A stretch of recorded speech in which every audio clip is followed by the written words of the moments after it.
రాబోయే ఎన్నికలు బడుగు బలహీన వర్గాల ఆత్మగౌరవానికి సంబంధించినవని కావలి స్వతంత్ర అభ్యర్థి పసుపులెట్టి సుధాకర్ అన్నారు. కావలి నియోజకవర్గాన్ని అన్ని విధాల అభివృద్ధి చేసే బాధ్యత తనదని హామీ ఇచ్చారు. అల్లూరు పట్టణంలో ఆయన రోడ్ షో నిర్వహించారు. ఈ రోడ్ షోలో వేలాదిగా కార్యకర్తలు, ఆయన అభిమానులు పాల్గొన్నారు.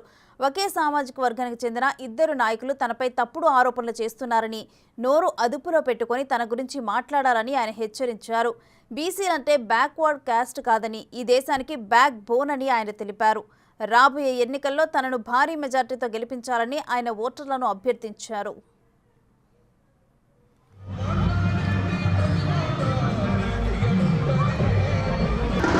రాజకీయ వర్గాలు అంటే వాళ్ళ గురించి చెప్పాలంటే కొంచెం ఇదిగా ఉంటుంది కాబట్టి కొంచెం టైం తీసుకొనినా ఈ రెడ్డి రాజకీయం అనేది ఇక్కడ ఇసుకెత్తిపోయారు జనాలు కూడా, ప్రజలందరూ కూడా.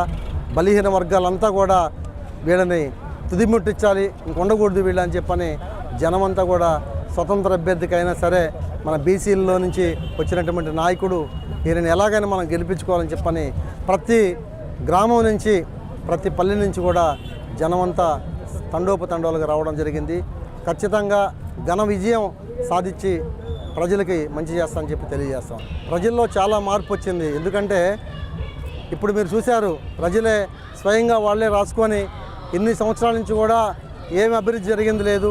పసుపులెట్టి సుధాకర్ 2019 నుంచి గెలిస్తే న్యాయం చేస్తా, ఓడితే సహాయం చేస్తానని వచ్చినటువంటి వ్యక్తి ఓడిపోయినా సరే సహాయం మాత్రం చేస్తూ ఉన్నాడు. గెలిపిస్తే న్యాయం చేస్తాడని ప్రజలందరూ కూడా ముందుకు వస్తూ ఉన్నారు. For more videos like this, subscribe Big TV channel.